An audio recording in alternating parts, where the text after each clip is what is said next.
Top news outlets are saying that the AI bubble is about to burst. In fact, on Google Trends, the Google search history for AI bubble burst is at all-time highs. So I'm going to address that. Are we in an AI bubble? And then I'm going to go over the top 3 AI stocks that I'm still buying now and I believe are the best opportunity while the AI race is heating up. So let's go ahead and jump into it. Remember, this is not financial advice.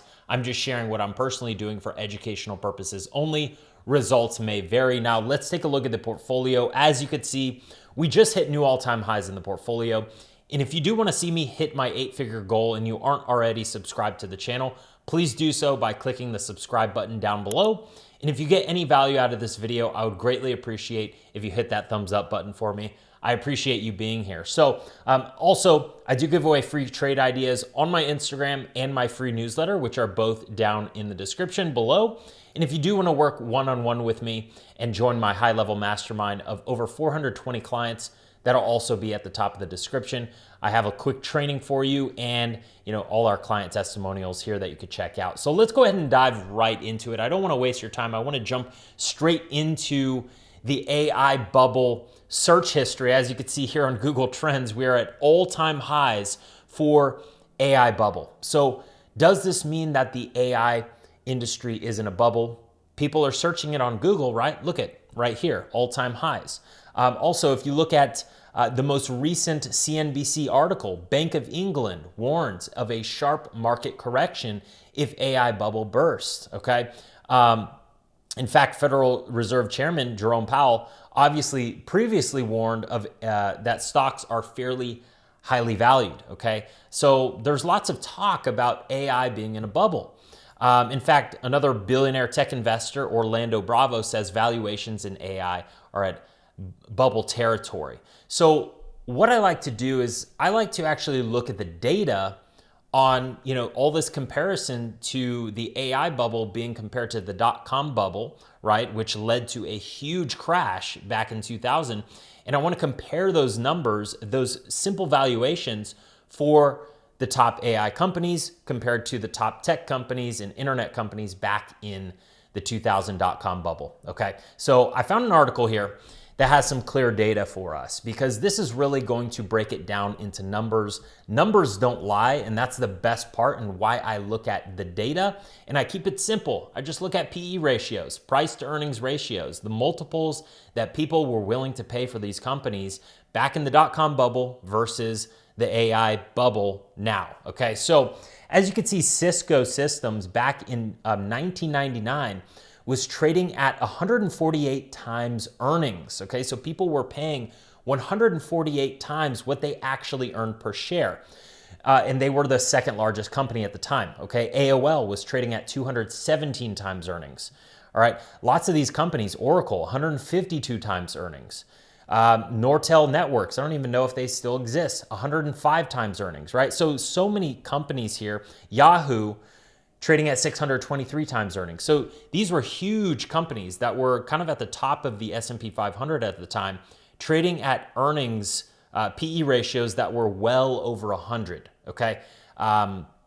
In fact, the top 18 tech stocks were trading at 125 times earnings. All right, stocks with PE ratios over 100, 208 times earnings. Back in 2019 or 1999, right before the dot-com bubble burst, all right? Now, if we take a look at today's companies, okay, the top AI companies that we're looking at, right? And obviously these numbers are a little bit lower than they are now, right? And we'll take a look at, some of these companies, but Apple, 29 times earnings, okay? Nvidia, I know Nvidia right now is trading at 52 times earnings, all right? Not 152 times earnings like Cisco was, right? Microsoft, 29 times earnings. Amazon, 31 times earnings, right? So the Mag 7 alone is trading at an average of 27 times earnings, so 27 PE ratio versus the average back in the dot-com bubble was 125 PE ratio, okay? So the companies now are trading at less than 5 times what they were trading at back in the dot-com bubble. So we are not in a bubble of any sort. Sure, are there companies that are overvalued? Yes. but the top companies in the S&P 500 and QQQ, the NASDAQ 100, right, are trading at great valuations, okay? So that is typically how I like to compare these two, because yes, if Apple was trading at 100 times earnings, I would definitely be concerned there. I would definitely be concerned. If Nvidia was trading at 200 times earnings, 200 PE ratio, I would definitely be concerned, but it's not, okay? So we're gonna dive into where I think the market's going, why I don't believe this is an AI bubble, and how I'm going to be investing going forward in 3 specific companies, okay? One is gonna be low risk, one is gonna be medium risk, and one is gonna be high risk. Obviously, risk, the amount of risk you take, the amount of risk that I take in my portfolio directly correlates with the amount of returns that I receive as well. So I'm going to go over that to show you how that is going to work out, in which 3 stocks I'm gonna choose, okay? So here's the CME FedWatch tool, which predicts, which is the futures for rate cuts, right? And that's another thing that's fueling the stock market going up, is we're getting rate cuts. So when rates are lower, businesses can borrow at cheaper rates, consumers can borrow at cheaper rates and spend more money, right? These AI companies can spend more on R&D, on growing their business, on spending more to expand, right, their sales team, right? All of that. So we're gonna get a rate cut most likely in October, right? And then another one being priced in for December, potentially January, okay? The odds are higher for January, but again, Federal Reserve Chairman Jerome Powell already stated that we're probably gonna get at least 1, potentially even 2 this year, and then 2 or even 3 next year, right? There's being priced in. So rate cuts are on the way. Historically, we've seen the markets go up when rate cuts are underway. So if we take a look at QQQ, right now, as I'm filming this, we have a couple more hours until the market close. We are hitting new all-time highs on QQQ, all right? I said that in the last video, if we continue grinding higher here, we're probably gonna hit this 620 area, and that's kind of what it's looking like. So today, I de-risked a little bit, and I made sure that my cash was following my VIX cash allocation levels, because currently we see the VIX at 16. Okay, we've kind of had this a little bit of an uptrend in fear right here, and that's very reasonable to say, because the market has just been grinding higher and higher, okay? And people are getting a little fearful of, like, when is the next dip, okay? I do think that a dip will be coming, right? We may grind a little bit higher here into next week, but then there will be, a healthy pullback for resetting and rebuying, and obviously riding that up to new all-time highs. So that's kind of what I'm preparing for, just to reposition myself in the companies that I think are undervalued. With VIX being at 16, sure, we could get a quick spike up to 20, and then this thing could kind of fall down into potentially the 15s or even the high 14s, in which I would start shoring up cash once again. But I'm really kind of waiting for that good dip buying opportunity to kind of go all in. Maybe I'll have 5 to 10% cash sitting on the sidelines at that moment. But let's go ahead and look at the VIX cash allocation levels. As you can see right here, we're trading somewhere between VIX 15 and 20. So there's still slight fear in the market. And I want to be, prepared for any dips or potential black swan events or crashes, right? If President Trump does something to where it causes the markets to roll over and I don't have any cash to take advantage of that opportunity, that's going to be bad. So this has always protected me. Cash is the best hedge, right? The cash is the best hedge. So I like to have, around 20 to 25% cash at these levels.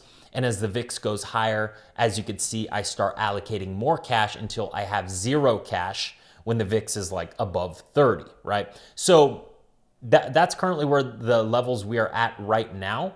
But let's go ahead and go back to QQQ. I think in the short term, yes, we could head up to potentially 620, or if we don't hold this 603 level this week or potentially early next week, we could break down to 595, I think would be the most reasonable area for a dip buying opportunity, kind of at that mid Bollinger Band. And if it heads lower, down to this lower Bollinger Band around the 584 area or maybe the 589 area, that would be a great opportunity. But most likely we aren't going to get that, because every dip is kind of being purchased right now. We're technically right at the overbought levels in the RSI on QQQ. And as far as the MACD goes, we do have some bullish momentum carrying us upwards here. So yeah, we could grind higher here. And, you just got to be prepared for any news that comes out that could potentially send this market lower. So let's go ahead and dive into the three companies. We're going to go into the first one, which is Nvidia. Okay, Nvidia right now is, in my opinion, the safest AI play with really good premiums in the cash secured puts. So I do the wheel strategy on all of these companies. And if you don't know what that is, basically you could go look at some tutorials on my channel, some longer form tutorials on the wheel strategy, but it allows me to get the stock at discounted prices while getting paid a premium to do so. So if we look at Nvidia, PE ratio right now, currently trading at 52 times earnings, which is great. Profit margins are very high, 56% last quarter, right? And net free cash flows are very high as well, okay? In fact, Nvidia shares rise after CEO Huang says AI computing demand is up substantially. So demand for AI computing, because people are using ChatGPT and Gemini and Perplexity and all of these AI, right, chatbots and everything like that. And they're seeing that it works so well, right? People are using it at work. People are using it in everyday life. And now the demand for the compute is so high that effectively Nvidia can't even supply the demand of chips that are going to be required for this demand, okay? So this is a very good thing for the business long term, all right? So with that being said, if we take a look at the chart, we're trading at great levels right here, right? PE ratio, again, if I just scroll this here, let's see if we can kind of balance that out. Yeah, Nvidia is trading at low PE ratios relative to where they were, in previous years, up in the 70s, 80s, even up as high as 100 PE ratio. Okay, so they're earning more money, profit margins are growing, their net free cash flows are growing, and the business is growing. So short term, I think that for sure, in my opinion, I think that, Nvidia could hit this $200 level. All right. I think by end of year, 200 is in the cards for Nvidia. So with that being said, how am I playing it? Let's go ahead and dive into the portfolio. Remember, this is not financial advice. I'm just sharing what I'm personally doing for educational purposes only. Results may vary, but take a look at the portfolio. Okay. Current position on Nvidia is pretty sizable. We have $119,000 in cash secured puts. All right. And if we go there, you see that I have the 170s. Now, I feel safe getting assigned at the 170 strike, but I'm probably going to have to roll these up to a higher strike. Currently at 59% of premium here. But if I had to open up a new trade, I'd go out 30 days to November 7th, right? And I would probably go somewhere between the 175 and 180 put options. Now, if I sold the 175, I'd collect $345, which is a potential 2% ROI. Remember, results vary based off where the stock's at. Or I go to the 180s and collect a potential 2.7% ROI, which is most likely what I would do at this point, considering I think that Nvidia is going up to 200. Now, the risk of this, if I sell the 180s and the stock goes down to 175 or 170 by expiration in 30 days, I will be forced to buy 100 shares at 180, okay? So I always go into these with the decision of, hey, am I okay owning the shares at that price? And it's totally fine if I get assigned, I could sell covered calls against my shares to collect premium as well. So I really like the return profile there. That meets my criteria. And 180 seems like a decent price to get into Nvidia. Now, if we look at kind of where that is relative to where the stock is at, where the all-time highs were at, 180 is going to be all the way down here. So that would be a 5% discount from all-time highs right at the mid-Bollinger Band. And if I did the 175s, that would be about almost 8, let's just say an 8% discount from all-time highs. So I like the 175s as far as the discount, but I don't know if Nvidia will ever head back down to that level. So that is that. So let's go ahead and jump into the second stock, which I believe is one of the best opportunities for the AI sector, which is Celestica. Okay, now Celestica makes hardware. They manufacture a lot of the components for AI data centers, for different companies in the military sector, in the industrial sector, many different sectors. Okay. In fact, I want to kind of explain, because it's kind of hard to understand what exactly they do. A lot of people ask, well, what exactly do they make? Well, as far as AI servers, Celestica manufactures high bandwidth networking hardware, such as the switches that are essential for connecting numerous AI accelerators. Okay. They develop the advanced cooling systems.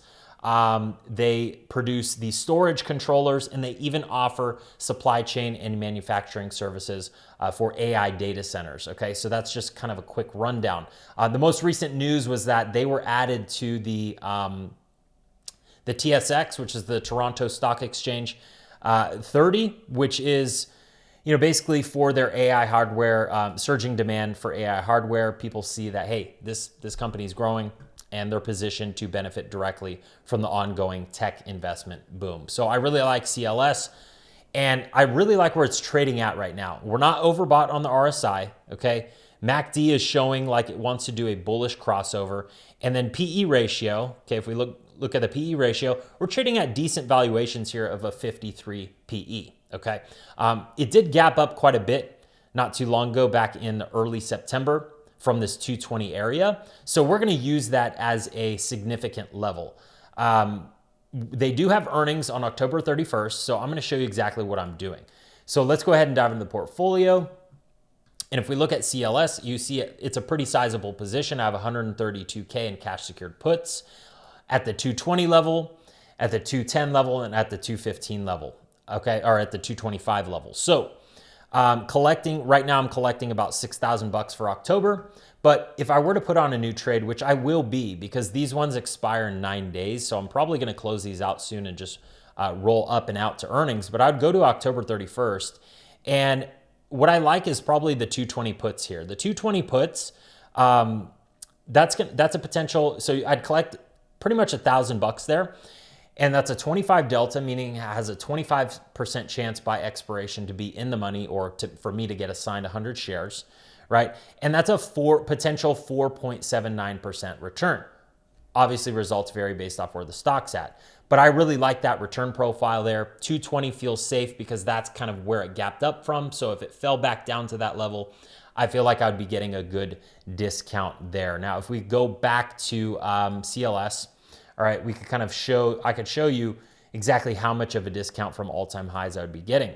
All right, I'd be getting about a 15% discount on the stock. So totally happy with that. That's below the lower Bollinger Band and right at that 50-day moving average. So kind of makes sense as far as levels go to get assigned there if it does go down. But again, if we look at the expected move for earnings on the right here, it's plus or minus $47. So this thing could go all the way down to $202 on a bad earnings situation, or up to $297, right, on a good earnings situation. So, if we're taking this AI momentum and saying, hey, they're probably going to have positive earnings, this thing could shoot up all the way up here to 297. So it's quite a ways away, and I'm very bullish on the stock. I like it. I feel like they have a moat as well as far as manufacturing the hardware, okay?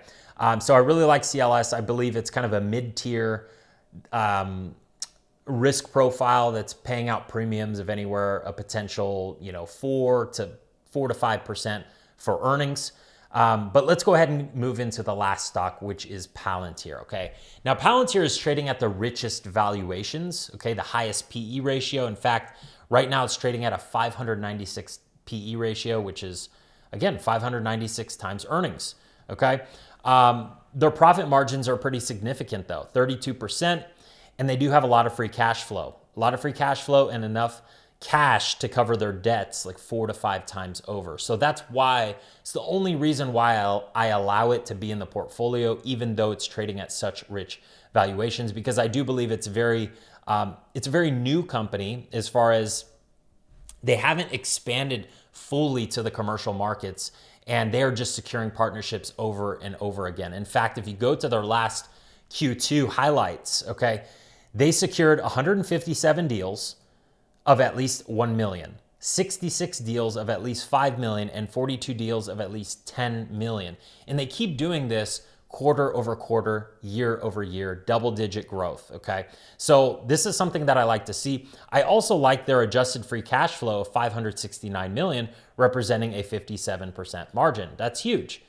Tons of free cash coming into the company, and this company obviously operates off of high margins and low overhead. So because it's a software, it's recurring, and once it's established inside a business, it's very hard to for that business to say, hey, I don't want to use this software anymore. I want to switch softwares, right? So that's why I like Palantir a lot, all right? So in fact, they just today, or yesterday rather, OneMedNet selects Palantir to advance healthcare AI and data analytics. So they secured another partnership with an $868 billion total addressable market opportunity there in the healthcare sector by 2030. Okay, so as far as Palantir goes, chart-wise, it's kind of been basing out between this 170 and 190 area. Okay, so really in between this area, it's just kind of been swinging and building up a nice base. And this is what we want to see. It's not overbought on the RSI.